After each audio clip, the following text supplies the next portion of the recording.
일단은 제가 기도하고 시작하도록 하겠습니다. 고마우신 주님 감사합니다. 우리에게 귀한 시간을 허락해 주시고 우리에게 주신 시간들을 하나님의 은혜로 말씀으로 채우기 위한 이 귀한 자리를 허락하여 주심을 감사드립니다. 이 시간 우리를 가르치시는 진리의 성령님께서 우리 가운데 임재하여 주시고 우리 가운데 지어 계시고 충만하게 하여 주셔서 주님의 말씀을 온전히 깨달아 알게 하여 주옵시고 말씀을 따라 살아가는 우리 모두가 될 수 있도록 역사하여 주시옵소서. 이 자리 가운데 함께 모인 이들 각자 떨어져 있을지라도 그 자리 가운데 모든 자리 가운데 편만하게 임재하신 하나님께서 우리를 향한 하나님 예비하신 은혜들을 넉넉하게 부어주셔서 어느 자리에 있든지 간에 변함없는 신실하신 주님의 그 은혜를 온전히 경험하는 우리 모두가 될 수 있도록 역사하여 주시옵소서. 우리 가운데 함께 하실 주님을 찬양하며 예수님의 이름으로 기도했습니다. 아멘. 네, 여러분 잘 오셨습니다. 네, 우리 형탁 형제님 출석 체크 잘 해주셨습니다.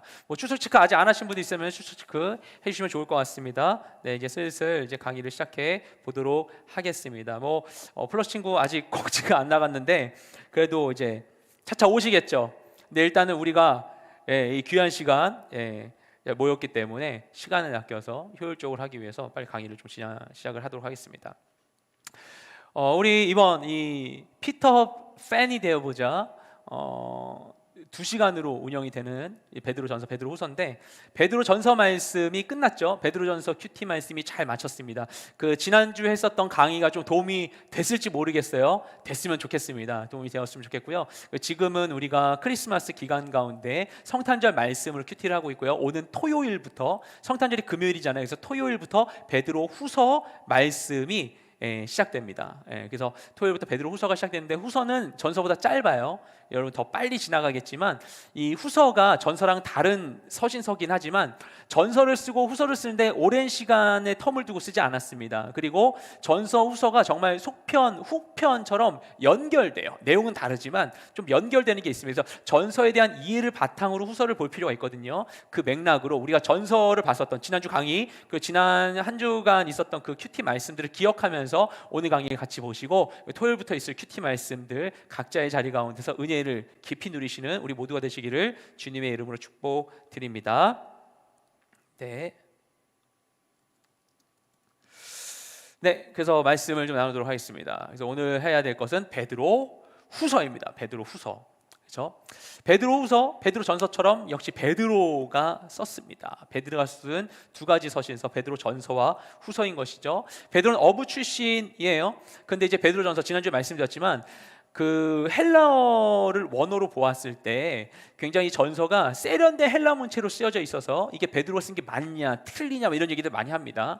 베드로가 썼을 수 있다는 생각도 하기도 해요. 왜냐하면 어부였을 때로부터 한 30년 지났기 때문에 베드로가 그 사이에 많이 헬라어도 막 익숙해질 수 있다 생각하는데, 특별히 이제 지난주에 우리가 보았지만 베드로전서 후반부에 자신과 함께 있는 그 실로아노가 자신 도와줬다는 이야기를 쓰고 있기 때문에 그 헬라어에 더 정통한 실라가 베드로가 한 말을 그대로 옮겨 적어가지고 기록해졌을 것이다라고 추측을 하고 있습니다. 그런데 학자들이 볼 때 베드로 후서하고 전서의 이 헬라어 문체가 다르다는 거예요.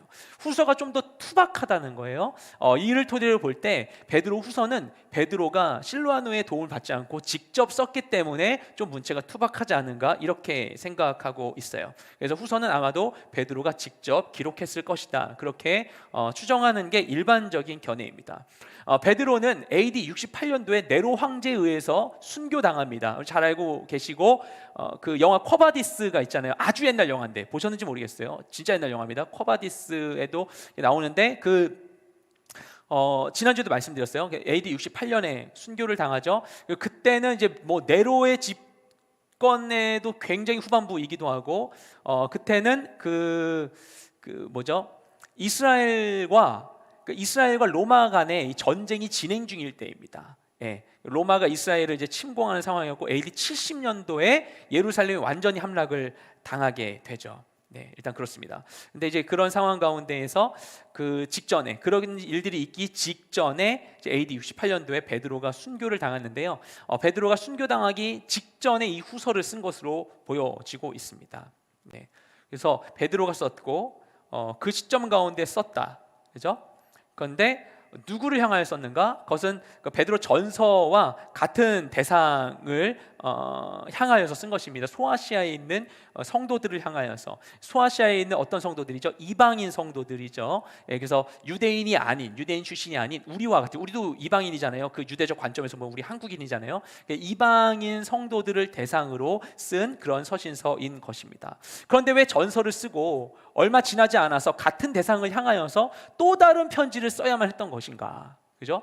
한 번 쓸 때 제대로 쓰지, 얼마 텀을 두지 않고 한 권을 더 쓴 거예요. 같은 대상을 향하여서. 왜 그렇게 된 것인가? 이 전서 후서가 명확하게 구분되는 부분이 있기 때문입니다.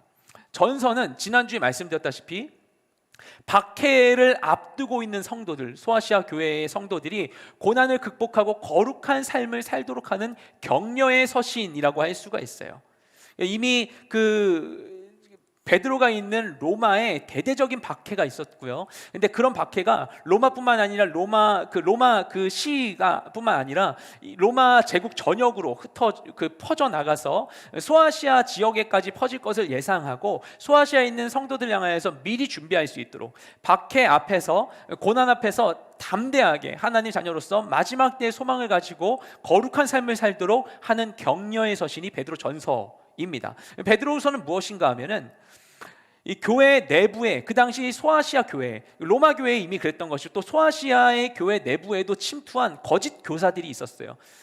잘못된 이단을 가르치는 사람도 있었는데 그들로 인하여서 도덕적으로, 교리적으로 이들이 이제 부패하게 되는 것들을 향하여서 경계하도록 하는 경계의 서신이다라고 할 수 있습니다. 그래서 베드로전서는 격려의 메시지, 그리고 베드로서는 같은 사람들에게 경계의 메시지를 보내는 것이죠. 그리고 이제 내용을 좀 보게 되면은 베드로전서는 외부의 위협, 이 국가적인, 이 정치적인 위협 앞에서 담대히 설 수 있도록, 고난 앞에 설 수 있도록 하는 그런 서신서라고 할 수 있고요. 그리고 베드로 후서는 내부의 위협, 교회 내적으로 있는 그 이단의 이런 영향으로부터 교회를 보호하기 위한 내부의 위협에 대하여서 경계하도록 한 내용이 베드로 후서라고 할 수 있습니다.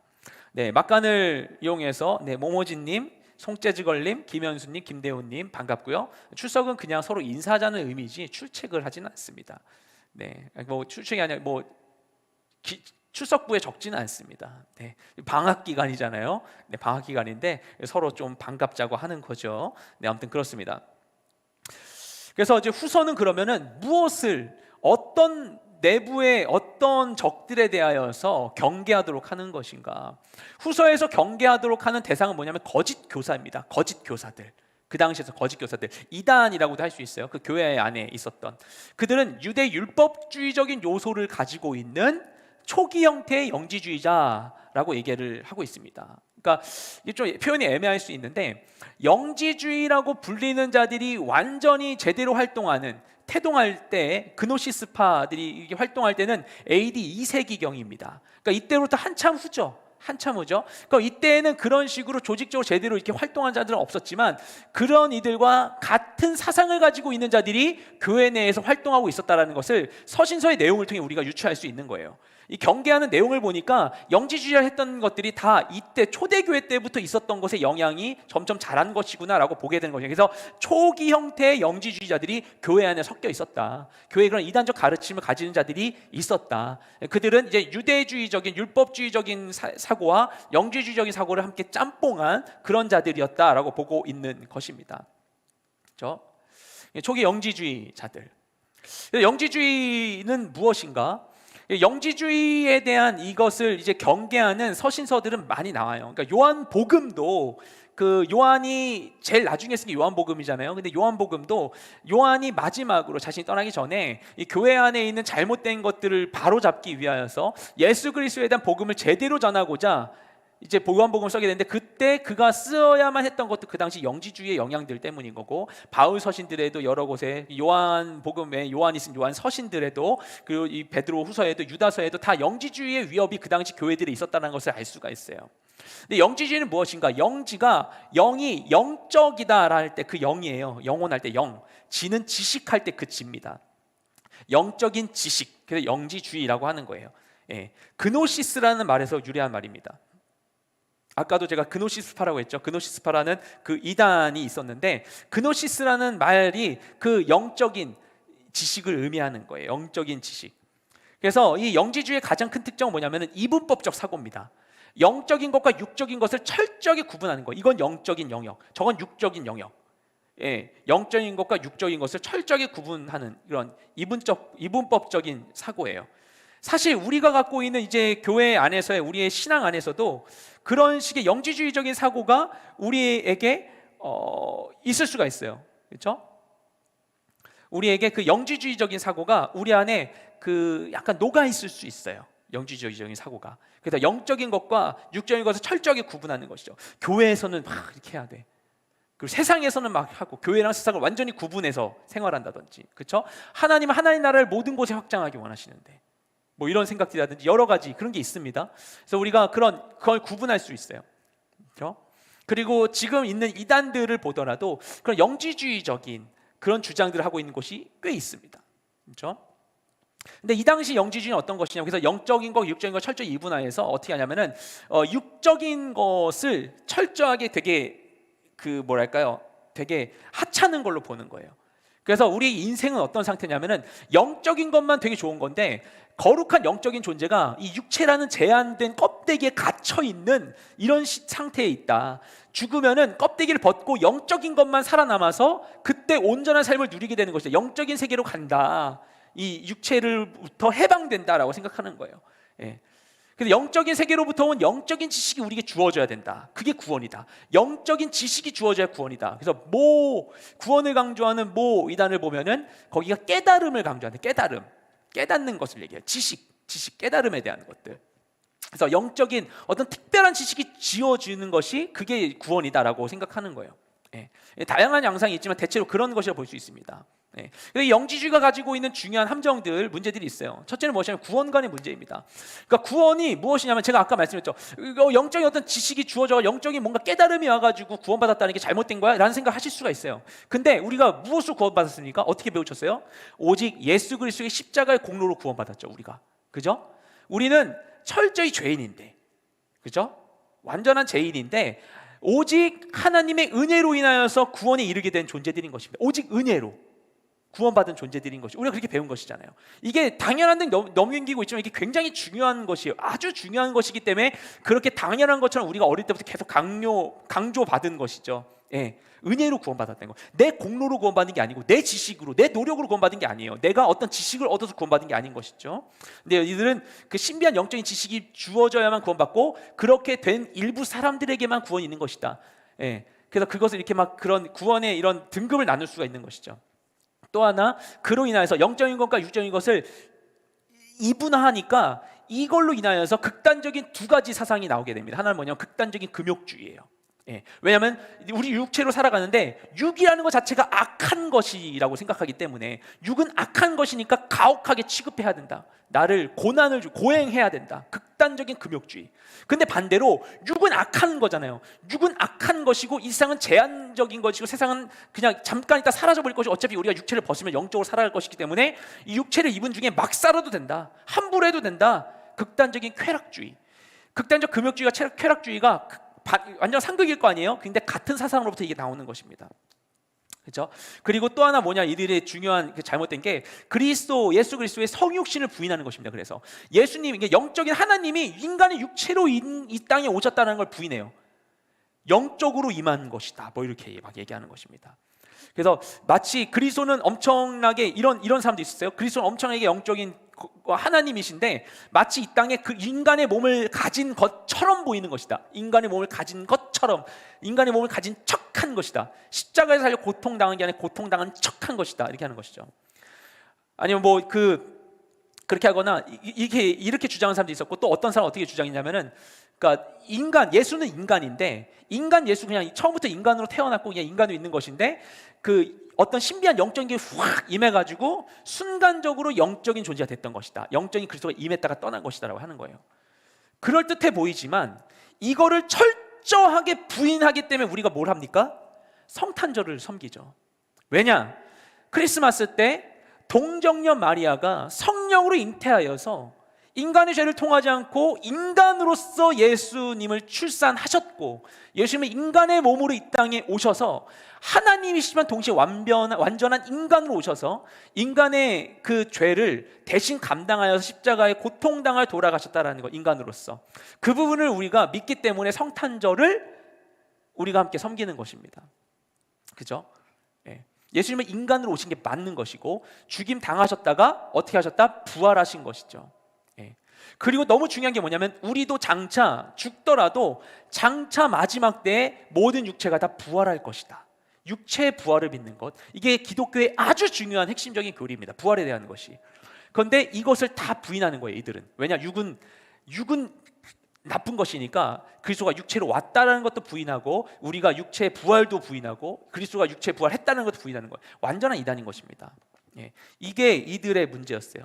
그래서 이런 문제들이 베드로 후서를 보더라도 그 당시 교회 안에 있었던 이런 영지주의자들로 인해서 어떤 악영향이 있었는지가 드러나고 있습니다. 어떤 게 있습니까? 첫 번째는 이런 것이에요. 성도들의 이런 도덕적인 이 탈선을 조장하는 것입니다.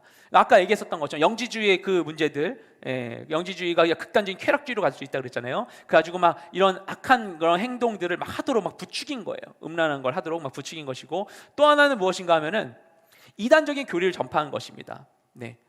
그래서 무엇이냐면은 그리스도의 재림을 부인하는 것, 예수님이 이 땅에 오셨다라는 것을 부인하는 것입니다. 그리고 육체의 부활을 부인하는 것입니다. 그런 것이죠. 그러니까 재림을 믿고 있는 것, 예수님 다시 오심을 우리가 고대하고 부활을 믿고 있는 것에 대해서 비웃는 거예요. 야, 그런 일이 있겠냐? 아무 일도 없어. 뭐 이런 식으로 얘기하고 있는 거예요. 그런 것이죠.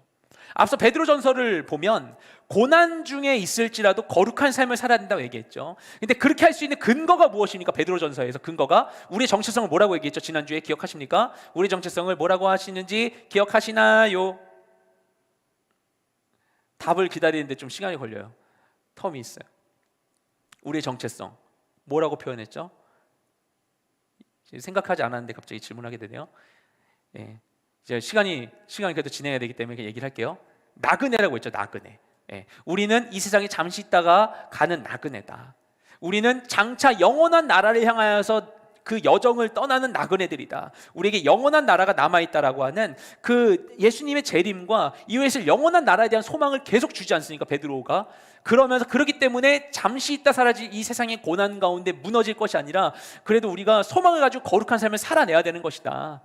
그냥 세상에서 막 소망 갖지 마, 뭐 다 그냥 그렇게 살고 막 힘든데 막 살아, 그냥 네 멍한 대로 살아. 요즘 그런 메시지 너무 많지 않습니까? 그러지 않고 최선을 다해 살아가야 될 이유를 얘기해 줍니다. 왜냐? 영원한 우리의 왕께서 계시기 때문에, 우리에게 영원한 나라의 상급이 우리를 위해 남아있기 때문에 살아야 된다고 얘기하는 것이죠. 근데 이 그리스도의 재림과 부활과 영원한 나라에 대한 소망이 없다면 다 공허한 거죠. 우리의 신앙은 다 가짜고 헛것이 되어버리는 것이죠. 우리의 모든 신앙은 종말의 구원의 소망과 연결되어 있어요. 그거에 대한 소망이 없으면 모두 다 헛것인 것입니다. 베드로가 그것을 계속 강조하고 있는 거예요. 그래서 베드로전서가 종말론적 소망을 계속 강조하고 있는데 베드로 후서도 그 연장선상 가운데 있는 것입니다. 그래서 어떻게 진행되는지 전체적인 이 구조를 함께 좀 보도록 할게요. 제일 먼저 1장 1절부터 11절까지가 도입부라고 할 수 있습니다. 그래서 우리가 그리스도를 아는 지식과 그분의 성품을 담도록 권면하는 것입니다. 지식이란 단어가 많이 나와요. 지식, 안다라는 개념이 많이 나와요. 베드로 후서를 보면 이게 그 영지주의에 대항하여서 더 그런 얘기를 하는 것입니다. 그리고 1장 12절부터 3장 13절까지가 본론 대부분의 내용들인데, 여기서는 이제 거짓 교사들에 대한 이야기들이에요. 그들을 경계하고 바른 신앙을 갖도록, 바른 지식을 갖도록 이걸 얘기하면서 되게 재밌는 장면은 뭐냐면, 베드로가 자신이 예수님 변화산 사건 있죠. 변화산 사건을 얘기를 합니다. 여기서 변화산에서 예수님이 변화되는 그 장면에 대해서 설명하는 부분이 있죠. 그래서 자기의 실제적인 경험을 얘기합니다. 베드로 전서에서도 자신을 증인으로서 설명하는 부분이 있는데, 여기서 그런 게 있어요. 마지막 13장, 제가 이거 복붙하면서 잘못했네요. 3장 14절부터 18절까지가 종결입니다. 1, 2, 3장밖에 없어요. 오늘 강의를 해서 1시간 안에 끝나겠죠. 1, 2, 3장. 그래서 3장 14절부터 끝까지 18절까지가 종결부로서 마지막 권면의 말씀을 전하고 있는 것입니다. 이렇게 전체적인 개략적인 이야기를 말씀드리고 이제 하나하나 좀 함께 살펴보도록 하겠습니다.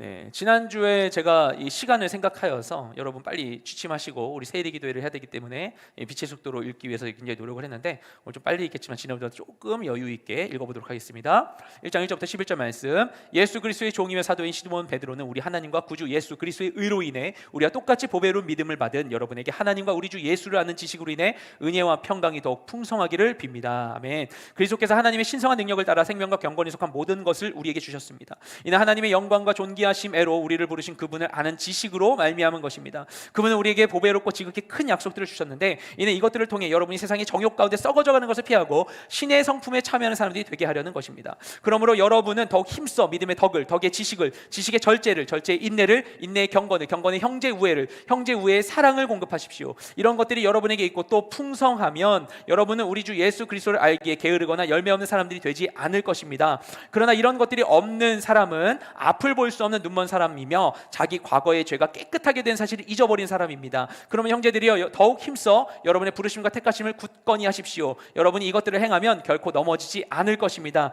이렇게 하면 우리 주이시며 구주이신 예수 그리스도의 영원한 나라에 여러분이 넉넉히 들어가게 하실 것입니다. 아멘. 네, 여러분 같이 눈으로 읽으셨죠? 1절 말씀 가운데 베드로 먼저 자신을 소개하고 있죠. 뭐라고 소개합니까? 나는 예수 그리스도의 종이며 사도인 시몬 베드로다 얘기합니다. 이 전서하고 좀 약간 자기 설명 표현이 달라요. 여기서는 자신을 일단 예수님의 종이다. 예수님을 따르는 종으로서 자신의 신분을 굉장히 겸손하게 얘기하고 있어요. 나는 종이다. 그분의 종이다. 그분을 완전히 따르는 사람이다. 이게 굉장히 와닿지만 여러분 그런 표현이 은근 쉽지 않아요. 난 주님의 종입니다. 난 주님의 종입니다. 라는 고백으로 여러분 자신을 소개한다고 생각해 보시죠. 주님의 종입니다. 그러니까 주님을 위해서 내가 완전히 헌신될 준비가 되어 있는 주님을 따라가는 사람이다라고 하는 완전한 자신의 정체성을 얘기하는, 그러면서 나는 사도다, 주님의 사도다, 주님이 날 보내셨다라고 하는 자신의 사도된 권위에 대해서도 얘기하는 거예요. 하나님을 향한 나의 이 관계, 또 보내신 받은 자로서의 나의 이 지위, 이것을 얘기하고 있는 것이죠. 그러면서 나는 시몬 베드로다, 그렇죠? 요한의 아들 시몬에 있었던 친밀함의 이름이었던 그 시몬 베드로인 것입니다. 예수님께서 지으셨던 그 이름대로. 그러면서 이제 수신자는 누구인가? 수신자는 사실, 그러니까 전서에서는 그 소아시아 지역들이 나오죠. 소아시아 그 지역들에 있는 교회들을 향해 쓴 것이다 했는데, 여기서는 같은 대상을 향해 쓴 것이지만 그들에 대해서 다른 표현을 씁니다. 뭐라고 얘기합니까? 1절 말씀 보면은 이렇게 얘기해요. 우리 하나님과 구주 예수 그리스도의 의로 인하여 우리가 똑같이 보배로운 믿음을 받은 자들, 이렇게 얘기합니다. 그러니까 이 교인들을 향해서 그 소아시아 7교회들은 너희는 어떤 존재냐? 나와 같은 믿음을 소유한 자들이다.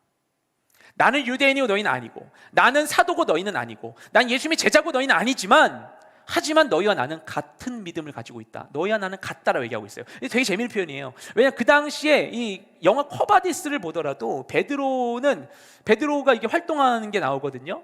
그러니까 그 당시에 이제 베드로 초청 집회를 하면은 자신이 본 걸 얘기하는 거죠. 제가 그때 예수님이 물 위에 걷는 걸 봤어요. 예수님께 저도 걷게 해주세요 하니까 예수님 오라고 하셨는데 내가 진짜 물 위를 걷는 거, 이렇게 자기 간증으로 얘기하는 것이죠. 그 당시에 베드로의 설교는 그런 것이었겠죠. 그런 권위가 있는 사람인데 불구하고 베드로가 너와 나는 동일한 믿음을 가지고 있다, 주님 안에 동일한 권속이다, 동일한 성도다라고 얘기하고 있는 것입니다. 겸손하면서 진실한 표현인 것이죠. 주님만 높임받도록 하는 그런 자세인 것이죠. 그래서 예수 그리스도의 의로 인하여서 우리와 똑같이, 그러니까 이것은 내가 얻은 게 아니라 어떻게 받았습니까? 그러니까 이 표현이 여러 가지 의미가 있는데, 우리와 나를 포함한 우리와 똑같은 믿음을 받은 자들이다 너희는, 얘기하죠. 믿음을 받았는데 어떻게 받았습니까? 1절 말씀을 잘 보세요. 우리 하나님과 구주 예수 그리스도의 의로 인하여서 믿음을 받았다 얘기하는 것입니다. 그렇죠? 제가 이 설명 왜 드린지 알겠죠? 영지주의에 대한 얘기를 하셨잖아요. 말씀드렸잖아요. 영지주의자들은 어떤 특별한 다른 존재로부터 영적인 지식을 받은 자들만이 이렇게 된다고 하는데, 베드로는 아니라는 거예요. 하나님으로 인하, 그리스도의 의로 인하여서 누구든지 그 믿음을 받은 것이다 라고 얘기하고 있는 것입니다. 그렇죠? 그래서 너희는 그 믿음이 있다라고 베드로는 얘기해주고 있는 것이고, 영지주의자들은 아니야, 너네 가짜야, 너네 특별한 뭘 더 받아야 돼, 그 전까지는 너네 구원받은 거 아니야 라고 그들의 구원받음을 부정하는 거예요. 네, 이해가 되시죠? 그래서 여기서 베드로가 그런 표현을 더 하고 있는 것이라 볼 수 있는 것이죠. 그럼 이제 인사를 합니다. 인사를 뭐냐 하냐? 은혜와 평강이 너에게 있기를 빕니다라고 합니다. 근데 은혜와 평강이 어떻게 있기를 빈다? 이 표현들이 다 일반적이지 않아요. 여기서도 이렇게 하면 2절을 보면은 여러분에게 하나님과 우리 주 예수를 아는 지식으로 인해, 하나님을 아는 지식, 그리고 예수를 아는 지식으로 인해서 은혜와 평강이 있기를 빕니다. 그러니까 결국 은혜와 평강이 있기를 원하는데, 은혜와 평강이 있기 위해서 뭐가 있어야 된다? 하나님과 예수님을 향한 온전한 지식이 있어야 된다. 제대로 된 지식이 있어야 된다. 그것이 너에게 있기를 원한다. 왜냐하면 그래야 너에게 이 은혜와 평강이 있으니까. 이중적인 축복의 말씀인 것입니다. 이해가 되시죠? 그러니까 계속 여기 이 표현들이 일반적인 표현, 자기소개, 여러분에 대한 얘기, 또 인사말이 일반적인 것 같지만 일반적이지 않아요. 이게 다 의미가 있는 것입니다. 그 영지주의적인 것과 비교해서 생각하면 이것이 굉장히 큰 것이죠. 그러면서 또 뭐라고 하니까 3절 말씀에 이어서 보면은 하나님께서는 우리 어떻게 하셨는가? 생명과 경건에 속한 모든 것을 우리에게 주셨다라고 얘기해요. 3절에서. 그죠? 근데 어떻게 주셨는가? 간단히 얘기하자면은 그분을 아는 지식으로 인한 것이다. 또 나오죠. 그죠? 첫 번째는 주님으로 해서 우리가 믿음을 얻었고, 두 번째는 하나는 지식으로 말미암아 은혜의 평강이 있기를 원한다. 세 번째는 그분을 아는 지식으로 인하여, 우리가 그분을 알기 때문에 그분을 온전히 알므로써 온전한 지식으로 인하여서 우리에게 하나님의 영광과 존귀로 우리를 불러주셨다. 네, 신성과 능력을 따라 경건을 생각한 모든 것을 우리에게 주셨다. 이렇게 얘기하고 있는 것입니다. 네. 그러면서 이제 4절 말씀을 보십시오. 그래서 이런 표현을 하는 것입니다. 그분은 우리에게 보배롭고 지극히 큰 약속들을 주셨다. 이는 이것들을 통해 여러분이 그 세상 정욕 가운데 썩어져는 피하고 신의 성품에 참여하는 사람들이 되게 하려는 것이다. 예. 그러니까 우리에게 지식이 주어졌기 때문에, 그렇죠? 지식이 그러니까 앞서 있었던 얘기를 보니 계속 지식 얘기를 하잖아요. 그 지식이 뭡니까? 말씀에 대한 지식. 그래서 말씀에 있는 그 약속들을 우리가 받은 것이죠. 이 약속들로 인해서 우리는 신의 성품에 참여하도록 부르심 받은 거예요. 그래서 결국 4절은 뭘 얘기하는 거냐면은 하나님을 제대로 알면, 지식으로 인하여서 그 약속을 받음으로 인하여서 하나님을 닮아갈 수 있게 되는 것이다. 정말 하나님을 안다면 하나님의 성품을 닮을 수밖에 없다. 계속해서 지식에 대한 이야기들을 하고 있는 것입니다. 네. 그래서 이제 5절, 6절, 7절 말씀을 보십시오. 5절, 6절, 7절. 그럼 여러분은 더욱 힘써 믿음의 덕을, 덕의 지식을, 지식의 더 절제를, 절제, 인내를, 인내, 경건을, 경건에, 형제의 우애, 형제의 우애, 사랑을 공급하십시오. 많이 읽었던 말씀이죠. 우리가 믿음에는 덕이 있어야 한다. 그렇죠? 그러니까 신앙생활 한다고 그냥 신앙생활 하는 것으로, 교회 다니는 것만으로 다가 아니라 교회 다니면 그만한 성품이 있어야 된다. 하지만 이 성품은 그냥 나 혼자 착하는 게 아니라 바른 지식에 근거해야 된다는 거예요. 그냥 감정만인 게 아니라 이 이성이 함께 바른 지식을 가지고 있어야 된다는 거, 지식에 근거해야 되는 거예요. 하지만 지식에 머물지 않고 뭐가 있어야 된다? 절제가, 지식에 절제가 있어야 된다. 내가 많이 한다고 막 이렇게 하는 게 아니라 절제가 있어야 된다. 절제를 위해서는 인내할 수 있어야 되는 것이죠. 또 인내는 억지로 참는 것이나 어떻게 해야 된다? 경건함이 있어야 되는 것이다. 또 경건함이 있다면 경건함으로 이게 잘못되면 다른 일을 정죄할 수 있겠죠. 그러지 않고 서로 우애가 있어야 된다. 우애에는 참 사랑이 있어야 된다. 그래서 우리에게 필요한 것이 계속해서 있어야 된다는 것을 쭉 설명하고 있는 것입니다. 그래서 이렇게 된다면 전인격적인 온전함을 이루어서 어떻게 된다? 주님을 제대로 알게 될 것이다. 하나님을 안다는 것은 이런 것이다라는 얘기를 하고 있는 것입니다. 영지주의자 하나님 제대로 알려고 막 뭔가 특별한 걸 얘기하고 있지만, 진짜 하나님을 안다는 것은 삶 가운데 아름다운 열매가 나타난다는 얘기를 하고 있는 것이에요. 이런 게 없다면 누구다? 눈먼 사람이다. 9절 말씀에. 그리고 자신이 받은 이 속죄의 은총을 잃어버린 사람이다. 하나님의 은혜가 뭔지를 모르는 사람이다. 뭔가 영지주의자들 그럴듯한 거예요. 야, 너 하나님 진짜 믿어? 그럼 뭔가 특별한 걸 해야 되는 것 같은 거예요. 하나님 믿으면 뭔가 맨날 막 특별한 걸 막 말하고, 특별한 걸 보고 막 해야 될 것 같고, 막 이상한 걸 하고, 야, 너는 이렇게 교회 다니는 것만으로는 부족해. 너 뭔가를 더 해야 돼. 뭔가 더 해야 돼. 그게 아니면 그 신앙이 가짜인 것처럼, 잘못된 것처럼 얘기하게 되는 것. 물론 우리가 하나님 기피하는 건 너무나 중요한 것입니다. 우리가 그냥 맹탕같이 머무는 건 아닌 거예요. 네, 그냥 우리가 막 하나님 믿습니다, 아멘 하면 다 끝나는 게 아니에요. 그러자는 게 아니에요. 그런데 그게 아니라 철저하게 하나님의 은혜로 있어야 되는 것인데, 특별히 내가 뭔가를 얻은 것으로 인해서 그것이 나의 영적인 계급장처럼 여기게 되는 이런 것들, 그거 아니면 가짜로 여겨지는 영적인 교만들을 경계하고 있는 것입니다. 하나님을 바르게 한다는 것은 이와 같은 아름다운 열매가 있어야 된다고 얘기하는 것이죠. 그게 없으면 눈먼 사람이다. 뭐가 뭔지 모르는 것이다. 그리고 내가 받은 은혜, 속죄의 은총이 뭔지도 모르는 사람, 하나님의 은혜를 모르는 사람이다라고 이야기하고 있는 것이죠. 네. 그러기 때문에 어떻게 하라? 10절에서 하나님의 그 부르심과 택하심을 굳건히 해라. 너희가 받은 소명이 뭔지를 제대로 알고 있어야 된다. 그러면 어떻게 하냐? 넘어지지 않는다. 네. 하나님의 부르심과 택하심 제대로 가져야 되는 그건 뭐냐? 바른 지식의 결과인 거죠. 제대로 주님을 안다면 그렇게 된다는 것이죠. 그렇게 된다면 11절에 하나님의 나라에 영원한 나라에 넉넉히 들어가게 될 것이다. 영원한 소망을 가질 수 있을 것이다. 얘기하는 거죠. 베드로 전서랑 연결되는 부분이라고 볼 수 있습니다. 네, 이렇게 하고 잠시 그 사이에 그 사이에 오신 분들도 축복합니다. 네, 잘 오셨습니다. 다음 말씀 이어지도록 하겠습니다. 1장 12절부터 21절까지 말씀인데 잘 읽도록 하겠습니다. 그러면 여러분이 이것들을 알고 또 여러분이 이미 받은 진리 안에 굳게 서 있다 해도 나는 여러분들로 하여금 항상 이것들을 기억하게 하려 합니다. 내가 이 육신의 장막에 사는 동안에는 여러분을 일깨워 기억하게 하는 것이 옳다고 생각합니다. 이는 우리 주 예수 그리스도께서 내게 보여주신 대로 내가 곧 내 장막을 떠날 것을 알기 때문입니다. 나는 내가 떠난 뒤에도 여러분이 항상 이것들을 기억하게 하려고 힘쓰고 있습니다. 우리가 우리 주 예수 그리스도의 능력과 그분이 오실 것에 대해 여러분이 알게 한 것은 교묘히 꾸며낸 신화를 따르는 것이 아닙니다. 우리는 그분의 크신 위엄을 직접 본 사람들입니다. 그리스도는 지극히 큰 영광 가운데 이는 내 사랑하는 아들인 내가 그를 기뻐한다라는 음성이 자기에게 들릴 때 하나님 아버지로부터 존귀와 영광을 받으셨습니다. 우리는 그 거룩한 산에서 그분과 함께 있을 때 하늘로부터 들려오는 이 음성을 들었습니다. 또 우리에게는 더 확실한 예언의 말씀이 있으니 여러분은 동이 터서 여러분의 마음속에 샛별이 떠오를 때까지 어두운 곳을 비추는 등불처럼 이 말씀에 주목하는 것이 좋겠습니다. 여러분은 무엇보다 이것을 알아야 합니다. 곧 성경의 모든 예언을 자기 마음대로 해석해서는 안 된다는 것입니다. 예언은 언제나 사람의 뜻을 따라 나온 것이 아니라 성령의 감동하심을 받은 사람들이 하나님께 받은 말씀을 전한 것이기 때문입니다. 아멘. 네, 말씀 나누려고 하는데 정0620님 정1님 같은데 집일까요? 교회일까요? 급 궁금하시다고 하시는데 집일까요? 교회일까요? 네, 막간에 집일까요? 교회일까요? 배경을 너무 잘했죠? 배경이 교회 같죠? 그죠? 크로마키 배경이 교회 같지 않습니까? 네, 하지만 진짜 교회라는 거 네, 교회입니다. 네, 이상하게 여기서 이렇게 찍으면은 굉장히 배경 같은 느낌이 들어요. 어쨌든 그렇습니다. 네, 그래요. 어쨌든 이어서 말씀을 좀 전하도록 하겠습니다. 네, 12절 말씀에서 아까 봤던 말씀에 연결되고 있어요. 이런 것들 앞에 얘기했던 것들을 알고 이미 진리 위에 서 있을지라도, 그러니까 내가 너네들 이런 얘기 했는데 이미 얘기했던 거고 알고 있지. 근데 여러분이 이거 알고 있는데 내가 얘기하니까 막 듣기 싫고 막 지겹냐 이런 얘기 하는 거예요. 근데 여러분이 알고 있을지라도 진리 위에 서 있어도 난 계속 얘기할 거다 얘기하는 것입니다. 계속해서 이것을 기억나게 할 것이다. 복음의 지속성, 날마다 깨어 있어야 되는 것입니다. 그죠? 우리가 해야 될 것이 그것인 것이죠. 우리가 특히 공동체 새가족분들이 보시면은 7주차 가정을 해요. 그러면은 이분들이 이제 기신자분들도 계시지만 새가족 가정을 다시 합니다.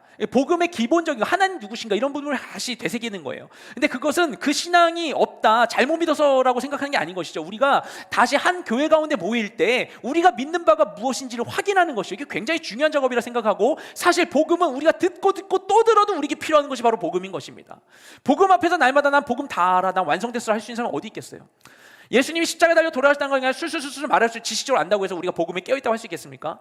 내가 그리스도와 함께 십자가에 못 박히니 그런즉 이제는 내가 사는 것이야, 오직 내 안에 그리스도께서 사신 것이야, 얘기하는 이 모든 것들이 내가 그냥 한 번에 그냥 그걸 안다, 내가 그걸 배웠다라고 하는 것을 끝난다고 할 수 있겠습니까?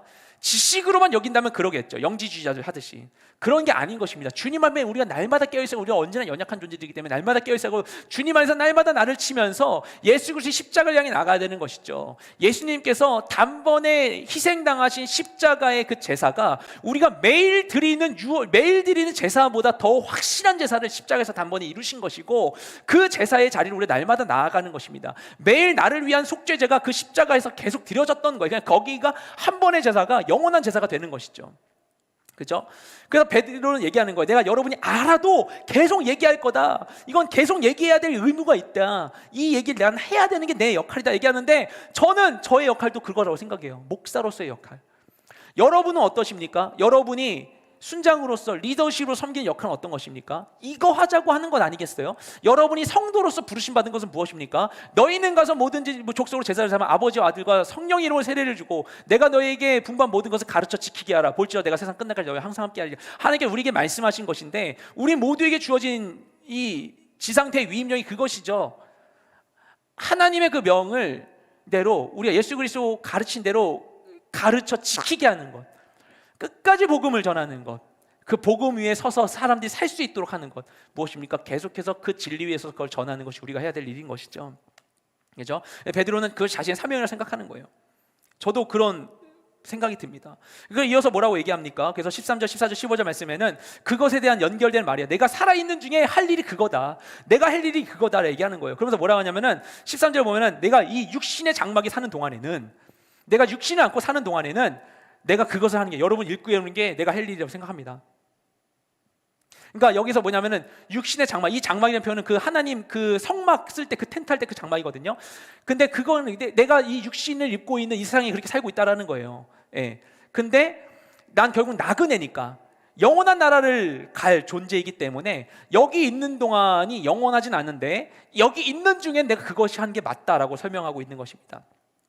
그리고 이어서 뭐라고 합니까? 이게 굉장히 의미심장부였는데 15절에서 더 그것이 구체화되고 있어요. 나는 내가 떠난 뒤에도 여러분이 항상 이것들을 기억하게 하려고 힘쓰고 있습니다. 그러니까 베드로가 자신이 떠날 날이 머지 않았다는 걸 알고 있는 거예요. 그 상황 가운데 내가 떠날 것 같아. 곧 떠난 다음에 여러분에게 남겨줄 게 뭔가 유언과 같은 말인 것입니다. 내가 떠나더라도 여러분이 이것만큼은 기억하게 하려고 내가 계속해서 살아있는 중에 이것을 전할 것이다 라고 얘기하는 것입니다. 곧 죽을 걸 알고 있기 때문에. 그죠? 예, 그렇게 얘기하고 있는 것입니다.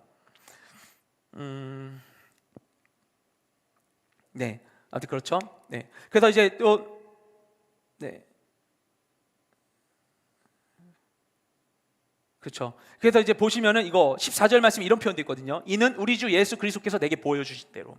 그래서 이것을 갖다가 이제 해석하기를 그 영화 코바디스 아까 말씀드렸는데 그 코바디스 전승과 같이 베드로가 죽기 전에 예수님을 만나서 막 베드로가 막 떠나려고 하는데 주님 만나가지고 베드로가 그 다음에 그 순교의 자리로 나아가게 된 이런 식으로 생각하는 경우가 있어요. 그래서 베드로가 죽기 전에 정말 예수님이 나타나셔서 그가 죽을 것을 미리 예고해 주셨다라고 보는 견해도 있지만 성경에 나오지 않았기 때문에 전승으로 전해질 뿐입니다. 그랬을 수도 있고 그게 아니더라도 베드로는 어쨌든 이때 자신이 죽을 것을 짐작한 건 맞는 것 같아요. 그래서 그가 자신이 죽을 것을 알고서 이 상황 가운데 죽기 전에 내가 해야 될 일을 이것을 계속 전하는 것이다. 너네가 바른 지식 안에 설 수 있도록 하는 것이 맞는 것이다 얘기하는 것이죠. 죽기 전 사명이라고 생각하는 것입니다.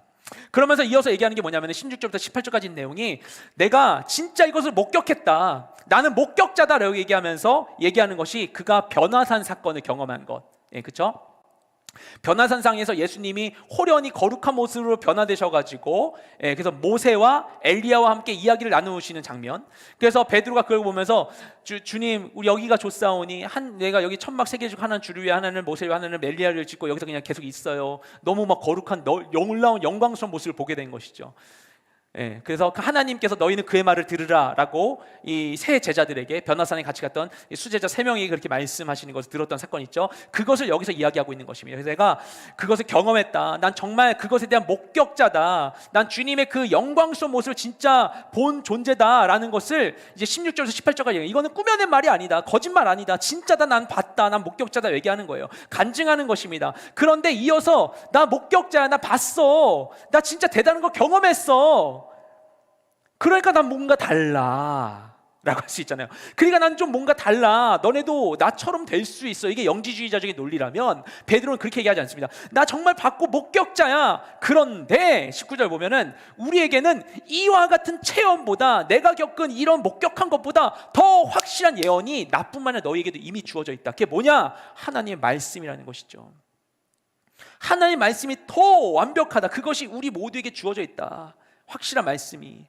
그러니까 빛이 재림의 때는 빛이 임하는 샛별이 떠오른 것과 같은데 빛이 임할 그 재림의 때가 올 때까지 아직 어둑한 어둠의 때지만 동이 터올 때까지 아직 어둡지만 어두울 때 등불을 비추듯이 뭘 해야 된다? 말씀을 바라봐라.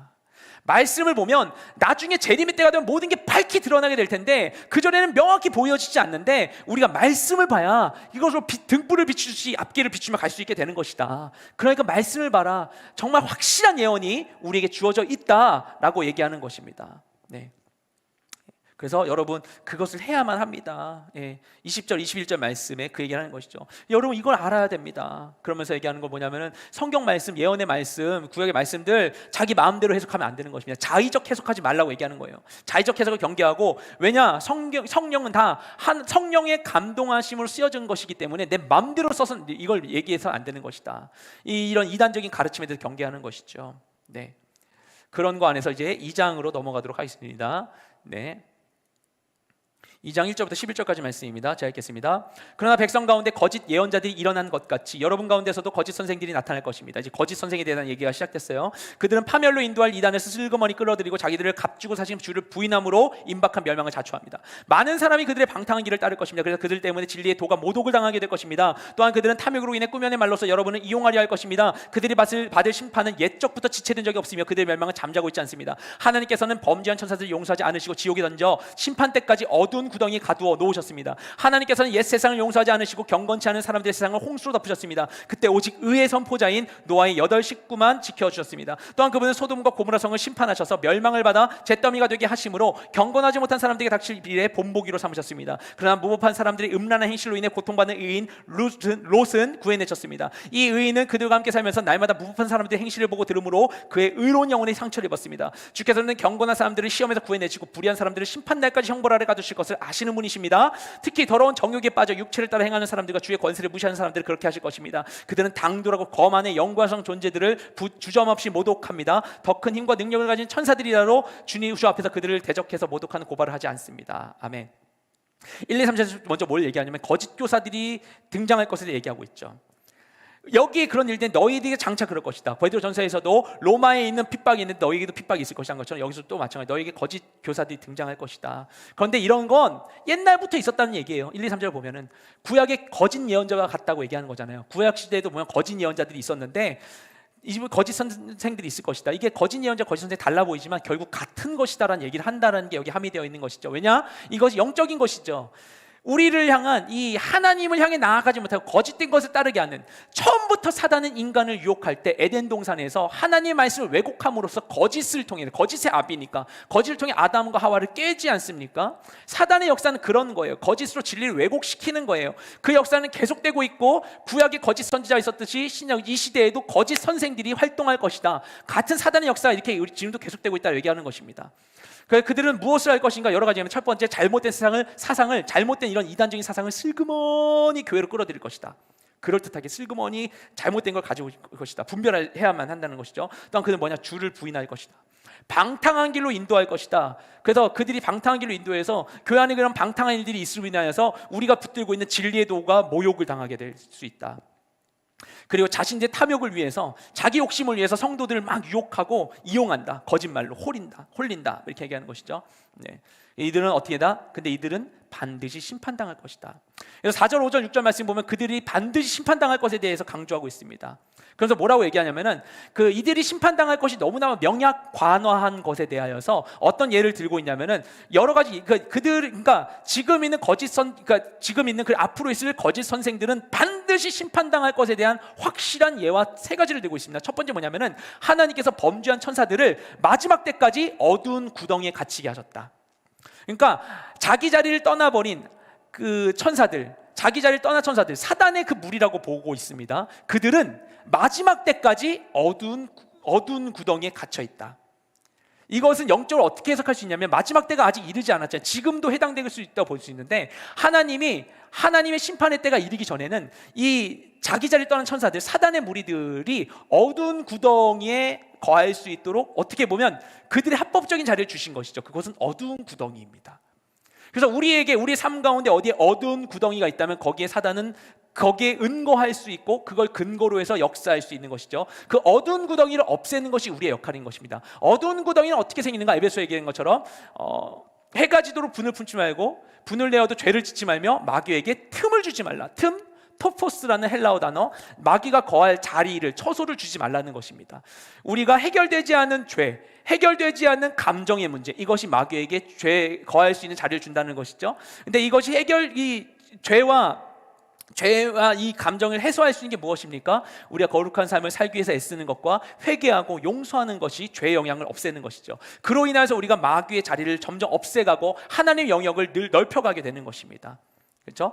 그래서 점지한 천사들 그렇게 가둬두신 것인데 그들은 어두운 구덩이에 갇힌 것인데 우리가 그들의 영역을 확장시키는 거예요. 우리가 그 일에 가담함으로써 갇힌 곳이 오히려 영역이 넓혀질 수 있게 되는 이런 모순이 일어날 수 있는 것입니다. 이해가 잘 되시죠? 또 하나 하나님의 심판에 대한 중요한 사건이 노아의 홍수 사건입니다. 그 당시에 있었던 사람들이 그 심판을 당하였다라는 이야기를 전하고 있는 것이죠. 옛 세상을 용서하지 않고 경건치 않은 세상을 홍수 덮으셨다. 노아의 8 식구만 지켜줬다. 근데 베드로 전서를 보면은 어떻게 했다? 그것도 하나님의 은혜였다라는 것이, 왜냐하면 노아가 짓는 동안 시간을 주셨고 충분히 하나님 기다려 주셨지만 그들이 그 가운데 돌이키지 않았다는 이야기를 한 바 있습니다. 또 하나 심판 뭐냐? 소돔과 고모라의 심판에 대한 이야기를 하는 것이죠. 그것도 죄로 인하여서 심판당했다. 그러니까 하나님은 죄진 자를 반드시 심판하신다 얘기를 하고 있는 것이다. 하지만 7절 8절 보면은 하지만 심판이 있게 된다고 하여서 죄악된 세상을 살아가니까 이 세상 심판당하겠네, 코로나 바이러스 뭐 이런 식으로 심판당하겠네, 세상 악하니까 우리 다 죽겠네 생각할 수 있는데 하나님이 그 가운데 반드시 의인은 건져내신다라는 것을 이야기합니다. 대표적인 예가 소돔과 고모라 가운데서 구원받은 롯을 이야기하고 있는 것이죠. 물론 롯의 후반부의 말씀 이야기를 보면 좀 안 좋죠. 그렇죠? 그 딸들을 인하여서 암몬과 모압이 나오게 되는 그런 부분들이 있지만 하지만 어쨌든 롯을 건지신 것은 그래도 거기에 있는 정말 없는 의인으로서 하나님이 건져내셨다는 것, 그곳에 악에 가담하지 않은 자로서 그런 것이죠. 하나님 우리를 구원하실 거냐 얘기를 하는 것입니다. 그래서 9절, 10절, 11절 말씀은 그래서 뭐라고 얘기하냐면 마지막으로 얘기하면서 하나님은 심판의 하나님이시고 구원의 하나님이시다. 심판을 행하시고 구원하신 분도 다 하나님이시다. 특별히 더러운 정욕에 빠져서 육체를 따라 행하고 있는 사람들을 반드시 심판하실 것이다. 주님의 권세를 무시한 사람들 반드시 심판하실 것이다 라는 얘기를 하고 있는 것이죠. 그렇죠?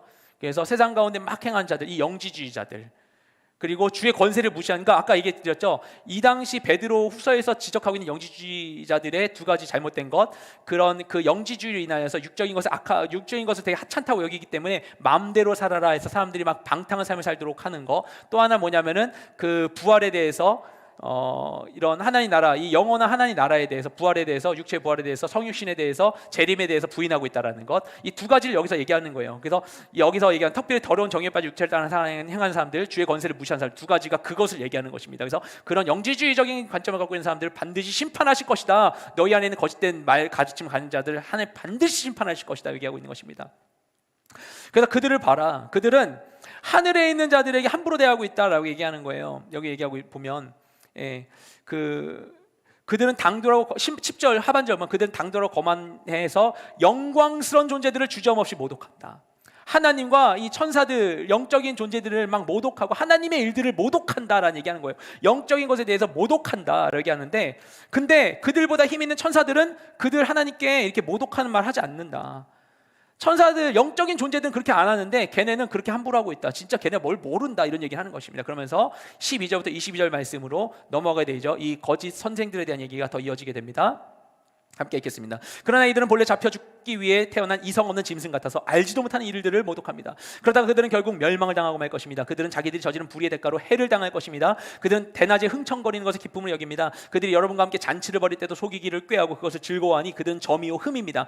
그들은 음탕이 가득한 눈을 가지고 범죄하기를 쉬지 않습니다. 그들은 연약한 영혼들을 유혹하며 탐욕에 연단된 마음을 소유한 저주받은 자식들입니다. 그들은 유혹을 받아 바른 길을 떠나서 보올의 아들 발람의 길을 따라가는 사람들입니다. 발람은 불의의 대가를 사랑하다가 자신의 범죄로 인해 꾸지람을 받았습니다. 말 못하는 당나귀가 사람의 음성으로 말해 이 예언자의 미친 행동을 저지했습니다. 이들은 물 없는 샘이요 폭풍에 밀려가는 안개입니다. 그들에게는 칠흑 같은 어둠만이 예비되어 있습니다. 이들은 헛된 자랑이 말을 해 미혹 같은 데 행하는 사람들에게서 겨우 빠져나온 사람들을 육체의 정욕 곧 음란으로 유혹합니다. 이들은 그들에게 자유를 준다고 약속하지만 정작 자기들은 멸망의 종들입니다. 누구든지 패배한 사람은 승리한 사람의 종입니다. 만약 그들이 우리 주이시며 구주이신 예수 그리스도를 알므로 세상의 더러움에서 벗어났다가 다시 이것들에 얽매이고 지면 그들의 결국은 처음보다 훨씬 악화될 것입니다. 그들이 의의 길을 알고도 자기들이 받은 거룩한 명령을 저버린다면 차라리 이보다 알지 못하는 편이 그들에게 더 나을 것입니다. 개는 자기가 토하는 것을 도로 먹는다. 그리고 돼지는 씻었다가 도로 진창에서 뒹군다는 속담이 그들에게 그대로 들어맞았습니다. 아멘.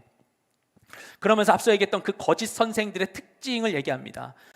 그들은 12절 13절 굉장히 이제 험악한 표현인데, 잡혀 죽기 위해 태어난 이성 없는 짐승 같다. 죽기 위해 태어난 이성 없는 짐승 같다.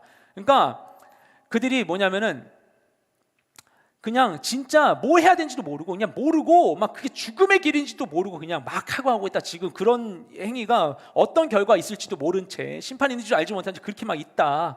반드시 심판당할 텐데 하나님의 눈으로 바라보면서 그들을 그렇게 보고 있는 것입니다. 다윗의 시편 가운데 그런 표현이 있습니다. 왜 악한 자들이 이렇게 번성하는 것입니까? 다윗이 하나님께 고백하다가 하지만 하나님 내가 알았습니다. 결국 그들에게 심판이 있군요. 그러니까 여기서 마찬가지 얘기하는 거예요. 그들을 볼 때, 베드로가 볼 때, 지금 볼 때 그들이 우리를 조롱하고 있지만 그들이 결국 하나님 눈으로 볼 때 보고 있는 것입니다. 그들은 진짜 죽기 위해 태어난 이성 없는 짐승 같은 존재들이다. 그래서 알지도 못하는 걸 모독한다. 어떤 거냐, 재림을 믿지 않고 그리고 불경건함을 삶을 살도록 막 타락한 삶을 살도록 하고 있는 것, 알지도 못하는 것을 모독하고 있다. 이게 하나님 주신 귀한 일들이 얼마나 가치 있는데 그것도 알지 못하면서 함부로 비난하고 있다는 거예요. 결국 심판당할 것을 얘기하는 것입니다. 그래서 14, 15, 16, 17, 18, 19절까지 14절, 19절까지는 그들의 죄악을 얘기합니다. 죄악이 쭉 나열하죠. 음탕함, 연약한 영혼들을 유혹하고 있고요. 탐욕, 그리고 되게 재미있는 표현이죠. 그들의 마음은 탐욕으로 연단되었다. 연단이란 표현이 베드로 전서에 나오잖아요. 우리가 하나님께 연단받아야 되거든요. 그래서 뭐라고 합니까? 없어질 금과 같은 것이 아니다. 이런 표현 기억나십니까? 베드로 전서에서. 그러니까 금을 연단하는 것은, 금은 정말 없어지지 않는 금속이잖아요. 금을 이렇게 불로 막 달구고 막 이렇게 때려 연단해가지고 그래서 금을 정말 정금같이 만드는 것인데, 금도 없어질지언정 우리의 하나님 약속은 없어지지 않는다라는 걸, 우리가 그렇게 연단받는 삶, 우리가 고난 통해서 연단받는다는 의미를 이미 베드로전서 했는데, 여기서 이들 악한 자들 향해서 뭐라고 얘기하냐면 그들은 탐욕으로 연단된 마음이다. 그러니까 탐욕으로 단련돼서 진짜 탐욕으로 똘똘 뭉친 그런 마음이어서 연약한 영혼들을 유혹하고 있고 음탕하다. 그리고 그들은 무엇과 같다? 유혹을 받은 발람의 길을 따라갔다.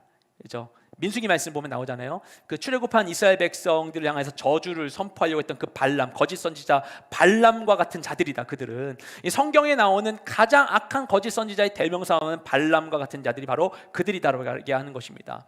그래서 그러면서 굉장히 시적인 그런 저주의 말들이 나옵니다. 물 없는 샘과 같고 폭풍에 밀려가는 안개 같고, 그리고 칠흑 같은 어둠밖에 없다 그들에겐. 그래서 그들은 그 헛된 자랑의 말로써 그 육체의 정욕으로 유혹하고 있다 얘기합니다.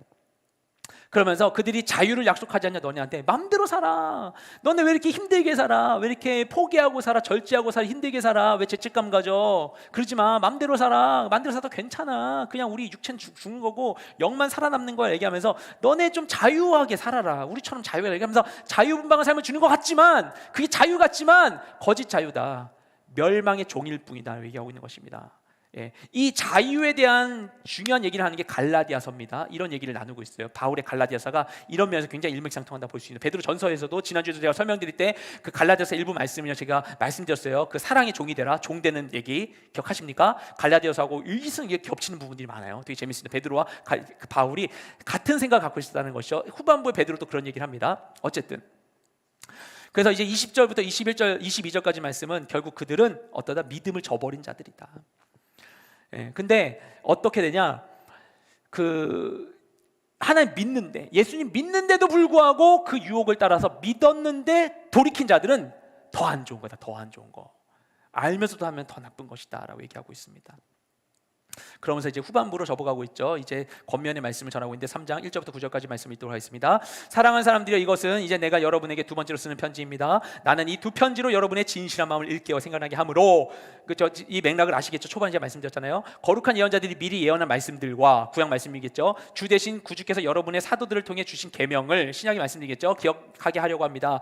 무엇보다도 여러분은 이것을 알아야 합니다. 뭘 알아야, 자꾸 알라고 얘기하잖아요. 지식 얘기하잖아요. 뭘 알아야 되는가? 마지막 때 조롱하는 사람들이 나타나 자기 정욕을 따라 행하고도 조롱하며 말하기를, 그가 재림한다는 약속이 어디 있느냐? 조상들이 잠든 이래로 만물이 처음 창조될 때가 똑같이 그대로 이렇게 있다, 변화 없다, 재림 없다 라고 얘기할 것이다. 그들은 하나님이 말씀으로 예적부터 있었고, 땅이 물에서 나와 물로서 형성된 것과 그때 물이 넘치면 세상이 멸망한 것을 일부러 잊으려고 합니다. 하나님 창조하신 것과 또 홍수의 심판이 있었던 모든 사건, 이미 명약 관학이 있음에도 불구하고 다 잊어버리려고 하고, 다 막 안 들려 몰라 이렇게 하려고 한다라고 하는 것이 무시하고 외면하는 거예요, 진리에 대해서. 그러나 현재 하늘과 땅은 동일한 말씀에 의해 간수돼 경건하지 않은 사람들의 심판과 멸망의 날까지 보존될 것입니다. 그러나 사랑하는 사람들이 이 한 가지를 잊지 마십시오. 주께는 하루가 천년 같고 천년이 하루 같습니다. 이 유명한 말씀이 여기 있는 것입니다. 약속하신 주께서는 어떤 사람들이 더디라고 생각하면서 더딘 분이 아닙니다. 오히려 여러분을 위해 아무도 멸망하지 않고 모두 회개에 이르기를 바라십니다. 아멘. 이 부분은 베드로전서에 나온 편이에요. 하나님의 인내하심에 대한 부분. 1절 2절 말씀에서 이 편지를 쓴 이유에 대해서 다시 설명하고 있어요. 처음에 했던 설명을 다시 하고 있습니다. 이게 거의 베드로의 유언 같은 말이기 때문에 이런 표현이 다시 있어요. 왜 내가 이 편지를 두 번째 편지 다시 쓰냐? 너한테 첫 번째 편지인데 썼는데 그 써놓고 하루가 말다 왜 다시 이렇게 두 번째 편지 쓰는 것이냐? 왜냐? 여러분의 마음을 일깨우기 원하는 것이다. 너희가 정말 깨닫게 하기 위한 것이다. 구약의 예언의 말씀과 예수님이 하신 말씀, 우리에겐 신약의 말씀 나오는 거. 이때는 신약은 정리되어 있지 않았으니까 이 말씀을 기억하도록 하는 것이다. 3, 4절 말하면 마지막 때 거짓 교사들의 활동이 있을 것이다. 제가 아까 읽으면서 설명드렸던 건데 마지막 때 재림을 부정한 사람들이 있을 거야 라고 얘기하는 거예요.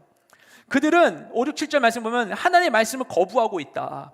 하나님이 모든 것을 창조하셨고 하나님이 심판하셨고 하나님이 구원하셨고 모든 것이 말씀에 이미 나와 있는데도 불구하고 그것을 다 부인하고 있는 자들이다. 말씀으로 인해 만물이 존재하고 있다.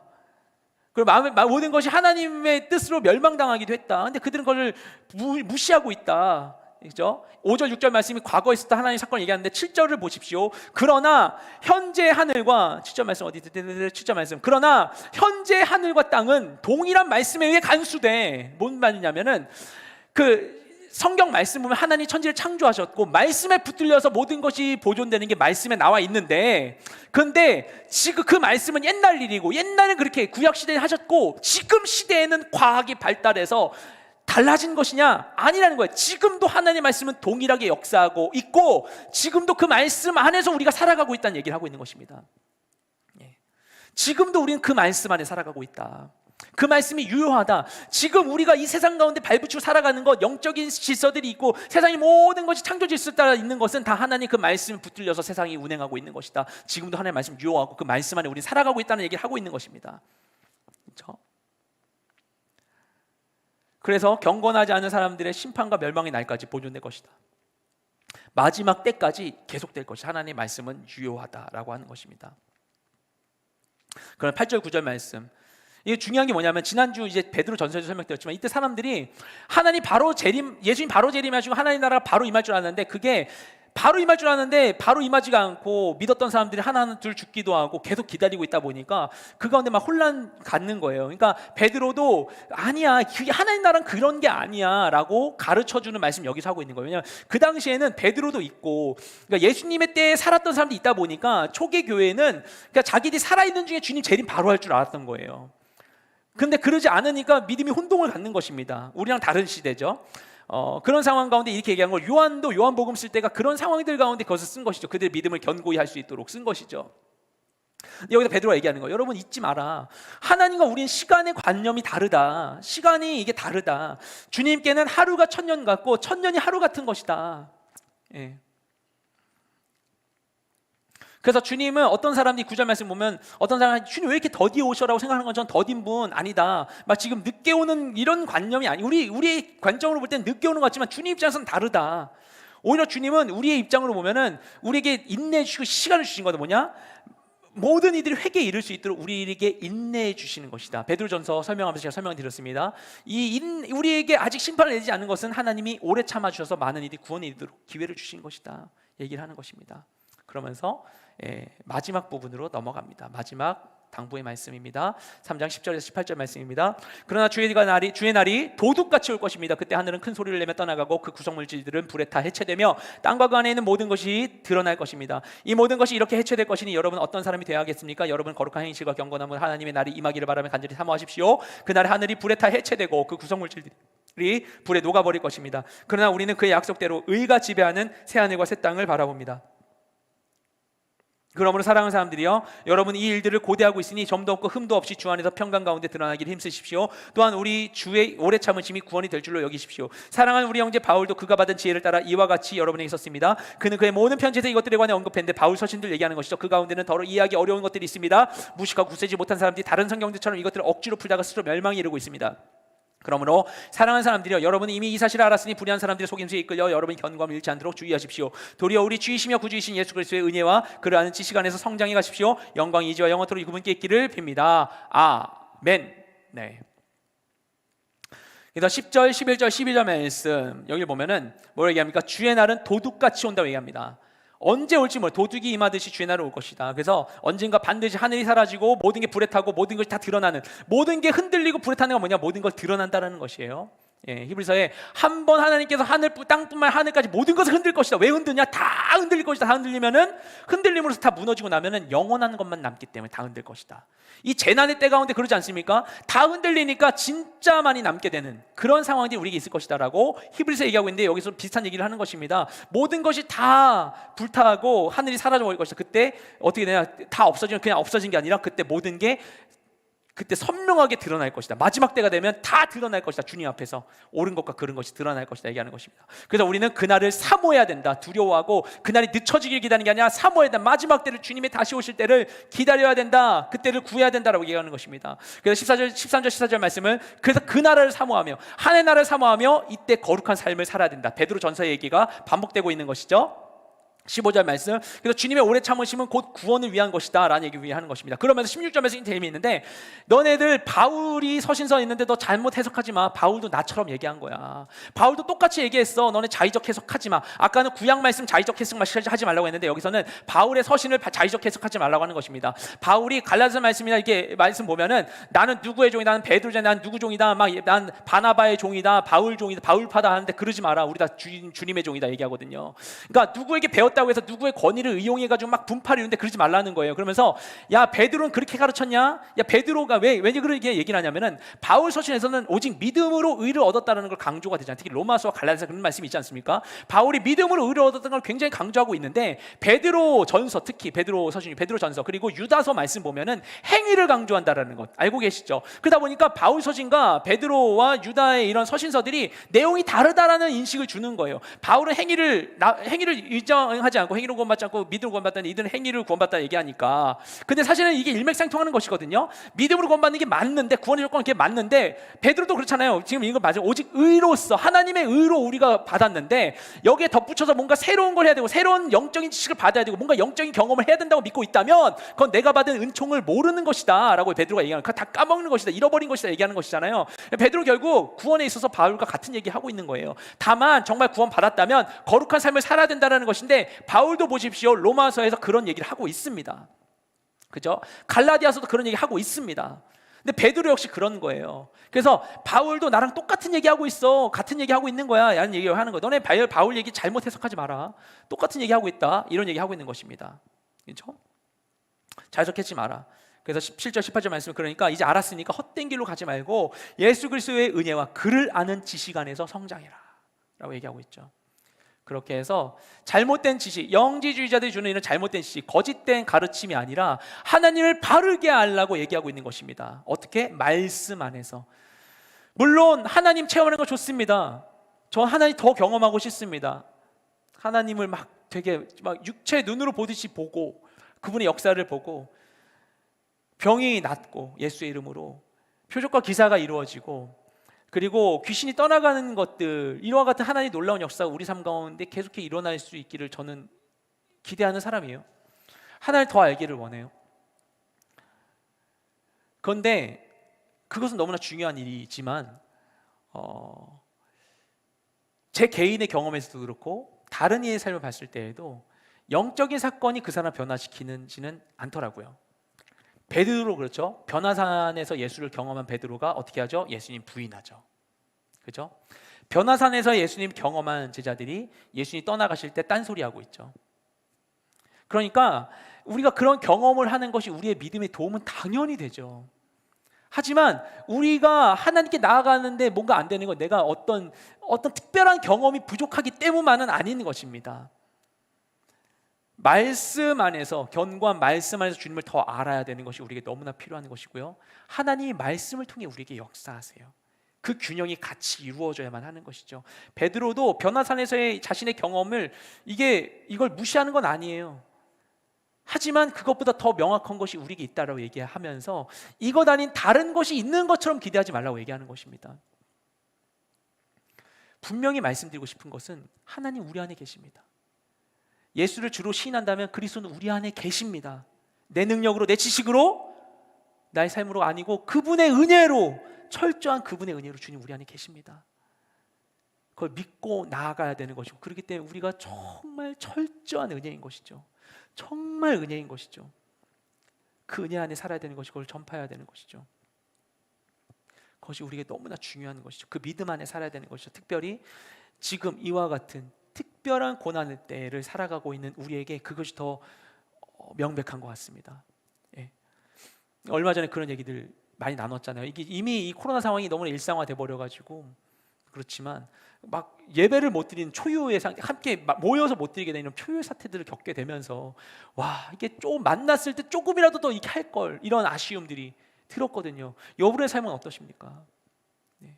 우리가 당장 만나지 못한다면 어떻게 해야 될까요? 예전에 말씀 설교 중에 쉰들러 리스트의 후반부 장면을 같이 보면서 이야기 나눴었죠. 오스카 쉰들러가 그 많은 사람 유태인들을 이렇게 구원해 구출했음에도 그 사람들 보면서 아쉬워하는 거야. 이 반지 하나면 몇 명 구할 수 있는데, 내가 이거 포기했으면 더 많이 구할 수 있었는데 하면서 아쉬워하는 장면. 우리에게 남은 때가 얼마 남지 않았다면 우리가 무엇을 해야 될까요? 그렇죠?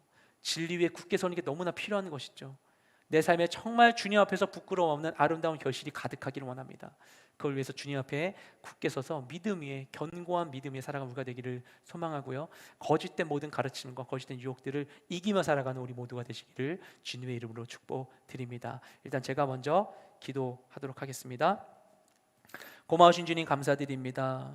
귀한 은혜의 때, 이 코로나 바이러스로 인하여서 우리가 여느 때와 너무나 다른, 하나님의 말씀을 보는 우리의 환경이 너무나 다른 이 특별한 은혜의 때에 우리가 이 베드로후서 전서 말씀 묵상할 수 있는 기회를 허락하시기 감사드립니다. 이 말씀을 베드로를 통하여서 이 초대 소아시아 이방인 교회에게 허락하셨던 주님께서 오늘날 우리를 향한 주님의 음성을 들려주시고 주님의 그 말씀 허락하여 주셔서 주님의 은혜를 따라 진리에 굳게서 살아가는 우리 모두가 될 수 있도록 주님 우리를 지키시고 우리를 붙드시고 우리 가운데 역사하여 주시옵소서. 우리가 늘 함께 하시고 역사하실 주님을 찬양하는 우리 모든 기도를 살아계신 예수님 이름으로 기도드렸습니다. 아멘.